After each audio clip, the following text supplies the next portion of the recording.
नमस्कार दर्शक बंधु माने आज ହେଉଛି ଅଗଷ୍ଟ 28 ତାରିଖ ଗୁରୁବାର। ଚାଲନ୍ତୁ ଜାଣିବା ଆଜିର 10ଟି ଗୁରୁତ୍ୱପୂର୍ଣ୍ଣ ଖବର ଜାଣିବା ପୂର୍ବରୁ ଯଦି ଆପଣମାନେ ଆମ ଚ୍ୟାନେଲକୁ ପ୍ରଥମ ଥର ପାଇଁ ଆସିଥିଲେ ଆମ ଚ୍ୟାନେଲଟିକୁ ସବସ୍କ୍ରାଇବ୍ କରନ୍ତୁ ଓ ପାଖରେ ଥିବା ଘଣ୍ଟିକୁ ଦବାନ୍ତୁ, ଯାହାଫଳରେ ଆପଣମାନେ ଆମ ଚ୍ୟାନେଲର ଭିଡ଼ିଓ ସର୍ବପ୍ରଥମେ ଦେଖିପାରିବେ। ଆଜିର ପ୍ରଥମ ଖବର, ବଙ୍ଗୋପସାଗରରେ ଘୂର୍ଣ୍ଣିବଳୟ ସକ୍ରିୟ, ଆସନ୍ତା 48 ଘଣ୍ଟାରେ ଲଘୁଚାପ ସମ୍ଭାବନା। 29 ଯାଏଁ ଭିଜିବ ସାରା ଓଡ଼ିଶା, ଆସୁଛି ଆଉ ଏକ ଲଘୁଚାପ। 2 ଦିନରେ ବଙ୍ଗୋପସାଗରରେ ପୁଣି ଲଘୁଚାପ ସୃଷ୍ଟି ହେବ। ଏହା ପ୍ରଭାବରେ 29 ତାରିଖ ଯାଏଁ ଉତ୍ତର ଓଡ଼ିଶା ଓ ଦକ୍ଷିଣ ଓଡ଼ିଶାର ବହୁ ସ୍ଥାନରେ ପ୍ରବଳ ବର୍ଷା ସମ୍ଭାବନା ଅଛି। ସକ୍ରିୟ ଘୂର୍ଣ୍ଣିବଳୟ ପ୍ରଭାବ ବିଭିନ୍ନ ସ୍ଥାନରେ ଲାଗି ରହିଛି। ଆଜି ରାୟଗଡ଼ା ଏବଂ ଗଜପତି ଜିଲ୍ଲାକୁ ୟେଲୋ ୱାର୍ଣ୍ଣିଂ ସହ 10 ଜିଲ୍ଲାକୁ ୟେଲୋ ୱାର୍ଣ୍ଣିଂ ଜାରି କରାଯାଇଛି। ପରବର୍ତ୍ତୀ ଖବର, ମେଡିକାଲ କଲେଜ ଛାତରୁ ଡେଇଁ ପଡ଼ିଲେ ରୋଗୀ, ଘଟଣାସ୍ଥଳରେ ଯୁବକଙ୍କ ମୃତ୍ୟୁ ହୋଇଛି। ସୁନ୍ଦରଗଡ଼ ଟାଉନ ଥାନା ସରକାରୀ ମେଡିକାଲ କଲେଜରେ ଏଭଳି ଘଟଣା ଦେଖିବାକୁ ମିଳିଛି। ମେଡିକାଲର 3 ମହଲା ଚିକିତ୍ସିତ ହେଉଥିଲେ ରୋଗୀ ଜଣଙ୍କ। ଆଜି ତାଙ୍କର ଡିସଚାର୍ଜ ହୋଇଥାନ୍ତେ, ହେଲେ ତୃତୀୟ ମହଲାରୁ ଡେଇଁ ଆତ୍ମହତ୍ୟା କରିଛନ୍ତି ରୋଗୀ। କାହିଁକି ରୋଗୀ ଏଭଳି କାଣ୍ଡ କଲେ ତାହା ଏବେ ମଧ୍ୟ ଜଣାପଡ଼ିନାହିଁ। ପୁଲିସ ମେଡିକାଲରେ ପଚରାଉଚରା କରୁଛି। ପରବର୍ତ୍ତୀ ଖବର, ରାଜ୍ୟରେ ଆରମ୍ଭ ହେଲା ଆମ ଶାସନ, ଶୁଭାରମ୍ଭ କଲେ ମୁଖ୍ୟମନ୍ତ୍ରୀ। ମୁଖ୍ୟମନ୍ତ୍ରୀ ମୋହନ ଚରଣ ମାଝୀ ଆମ ଶାସନର ଶୁଭାରମ୍ଭ କରିଛନ୍ତି। ରାଜ୍ୟରେ ଏହା ଏକ ମଙ୍ଗଳବାର ଠାରୁ ଆରମ୍ଭ ହୋଇଛି। ପୂର୍ବରୁ ବିଜେଡି ସରକାରଙ୍କ ଅମଳରେ ଯେଉଁ 5ଟି ମୋ ସରକାର ଚାଲିଥିଲା, ଏବେ ସେହିପରି ଆମ ଶାସନ ଚଳିବ।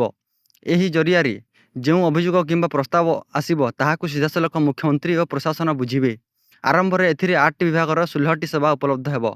ଆଗକୁ ଏଥିରେ 20ଟି ବିଭାଗରୁ 150ରୁ ଅଧିକ ସେବା ଉପଲବ୍ଧ ହେବ। ବିଭିନ୍ନ ଯୋଜନା ସମ୍ପର୍କରେ ସରକାରଙ୍କ ପକ୍ଷରୁ ଫୋନ୍ କଲ୍ ଜରିଆରେ ଲୋକଙ୍କଠାରୁ ମତାମତ ଲୋଡ଼ାଯିବ। ସେହିପରି କୌଣସି ସେବା ମିଳୁନଥିଲେ ଅଧିକାରୀ ଲାଞ୍ଚ ନେଉଥିଲେ, ଲୋକଙ୍କୁ ଖରାପ ବ୍ୟବହାର ହେଉଥିଲେ, ଲୋକମାନେ ସିଧାସଳଖ ସରକାରଙ୍କୁ ଜଣାଇ ପାରିବେ। ପରବର୍ତ୍ତୀ ଖବର, ପ୍ରାଥମିକ ସ୍କୁଲ ପିଲାଙ୍କ ବହି ଆସନ୍ତା ଶିକ୍ଷାବର୍ଷରୁ ବଦଳିବ। ଜାତୀୟ ଶିକ୍ଷାନୀତି 2020 ଅନୁଯାୟୀ ଏବେ ସ୍କୁଲରେ ପାଠ ପଢ଼ା ହେବ। ଏଥିପାଇଁ ପ୍ରାଥମିକ ସ୍କୁଲରେ ପ୍ରସ୍ତୁତ ହେବ ନୂଆ ପାଠ୍ୟପୁସ୍ତକ। ଏନସିଇଆରଟି ଢାଞ୍ଚାରେ ଏହା ହେବ। ସ୍ଥାନୀୟ କଲା, ସଂସ୍କୃତି, ଐତିହ୍ୟ ଓ ଗୌରବମୟ ଇତିହାସକୁ ଏଥିରେ ସ୍ଥାନ ମିଳିବ। ଭାରତୀୟ ଜ୍ଞାନ ଓ ପରମ୍ପରାକୁ ମିଳିବ ଗୁରୁତ୍ୱ। ପ୍ରଥମରୁ ଅଷ୍ଟମ ଶ୍ରେଣୀ ପର୍ଯ୍ୟନ୍ତ ମୋଟ 55ଟି ପାଠ୍ୟପୁସ୍ତକକୁ ବିକଶିତ କରାଯିବ। 24ଟି ପାଠ୍ୟପୁସ୍ତକର ପ୍ରସ୍ତୁତି ଶେଷ ହୋଇଛି। ଆଉ 31ଟି ପାଠ୍ୟପୁସ୍ତକ ଅନୁମୋଦନ ଅପେକ୍ଷାରେ ରହିଛି। ଇତିମଧ୍ୟରେ 12ଟି ପୁସ୍ତକ ଛପା ହେବାକୁ ପଠାଯାଇଥିବା କହିଛନ୍ତି ବିଦ୍ୟାଳୟ ଓ ଗଣଶିକ୍ଷା ମନ୍ତ୍ରୀ ନିତ୍ୟାନନ୍ଦ ଗଣ୍ଡା। ପରବର୍ତ୍ତୀ ଖବର, ବନ୍ୟାଞ୍ଚଳରେ ସତର୍କ ରୁହନ୍ତୁ, ନଚେତ୍ ଏଭଳି ବିପଦ ଆସିପାରେ। ରାଜ୍ୟର କେତେକ ଜିଲ୍ଲାରେ ପ୍ରବଳ ବର୍ଷା ଯୋଗୁଁ ବନ୍ୟା ସ୍ଥିତି ଉପୁଜିଛି। ଅନେକ ଗ୍ରାମରେ ପାଣି ମଧ୍ୟ ପଶିଯାଇଛି। ହଜାର ହଜାର ଲୋକ ବିପନ୍ନ ହୋଇଛନ୍ତି। ତେବେ ବନ୍ୟାଞ୍ଚଳରେ କେତେକ ଲୋକ ସତର୍କ ରହୁନଥିବାକୁ ଦେଖିବାକୁ ମିଳୁଛି। ବିଶେଷ କରି ଯାତାୟାତ ବେଳେ ସତର୍କ ରହିବା ଉଚିତ, ନଚେତ୍ ନିମିଷକେ ବଡ଼ ଅଘଟଣା ହୋଇପାରେ। ସୁନ୍ଦରଗଡ଼ ଜିଲ୍ଲାର ସାହାଜବାହାଲ ନିକଟରେ ଏକ ରାସ୍ତାର ଦୃଶ୍ୟ ଦେଖନ୍ତୁ। ମଙ୍ଗଳବାର କଣ୍ଟେନର ଡ୍ରାଇଭର ବନ୍ୟାଜଳର ପ୍ରକୋପରେ ଅଣଦେଖା କରି ପାଣି ଭିତରକୁ ଚାଲିଯାଇଥିଲା। ନିମିଷକ ଗାଡ଼ିଟି ଭାସି ଯାଇଥିଲା। ଡ୍ରାଇଭରଙ୍କୁ ବି ମଧ୍ୟ ଉଦ୍ଧାର କରିବା ସମ୍ଭବ ହୋଇନି।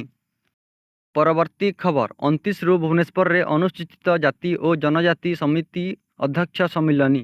ଭୁବନେଶ୍ୱରରେ ଆସନ୍ତା 29 ତାରିଖରୁ ଅନୁଷ୍ଠିତ ହେବ ସଂସଦ ଏବଂ ରାଜ୍ୟ ବିଧାନସଭାର ଅନୁସୂଚିତ ଜାତି ଓ ଜନଜାତି କଲ୍ୟାଣ ସମିତି ଅଧ୍ୟକ୍ଷଙ୍କ 2 ଦିନିଆ ସମ୍ମିଳନୀ।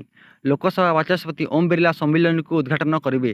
ସେ ଏହି ଅବସରରେ ଏକ ପ୍ରଦର୍ଶନୀ ଉଦ୍ଘାଟନ କରିବେ ଏବଂ ସ୍ମରଣିକା ଉନ୍ମୋଚନ କରିବେ। ମୁଖ୍ୟମନ୍ତ୍ରୀ ମୋହନ ଚରଣ ମାଝୀ, କେନ୍ଦ୍ରମନ୍ତ୍ରୀ ଜୁଏଲ ଓରାମ, ଧର୍ମେନ୍ଦ୍ର ପ୍ରଧାନ ଓ ରାଜ୍ୟସଭା ଉପାଧ୍ୟକ୍ଷ ଶ୍ରୀ ହରିବଂଶ ମଧ୍ୟ ସମ୍ମିଳନୀରେ ଯୋଗଦେବେ। ପରବର୍ତ୍ତୀ ଖବର, ରାଜ୍ୟ ସରକାର ସିଏମ୍ କିଷାନ ଯୋଜନାରେ ଆସନ୍ତାକାଲି 28 ତାରିଖ ପ୍ରଦାନ କରାଯାଇଛି। 28 ତାରିଖ ନୂଆଖାଇ ପଡ଼ୁଥିବାରୁ ତାର ପୂର୍ବଦିନ ଏହା ପ୍ରଦାନ କରାଯିବ ବୋଲି ମୁଖ୍ୟମନ୍ତ୍ରୀ କହିଥିଲେ। ପ୍ରତି ଚାଷୀଙ୍କ ବ୍ୟାଙ୍କ ଖାତାକୁ ସିଧାସଳଖ 2000 ଟଙ୍କା ଲେଖାଏଁ ପଠାଯାଇଛି। ଏହାଦ୍ୱାରା ଓଡ଼ିଶାର 52 ଲକ୍ଷ କ୍ଷୁଦ୍ର ଚାଷୀ ଓ ନାମମାତ୍ର ଚାଷୀ ଉପକୃତ ହେବେ।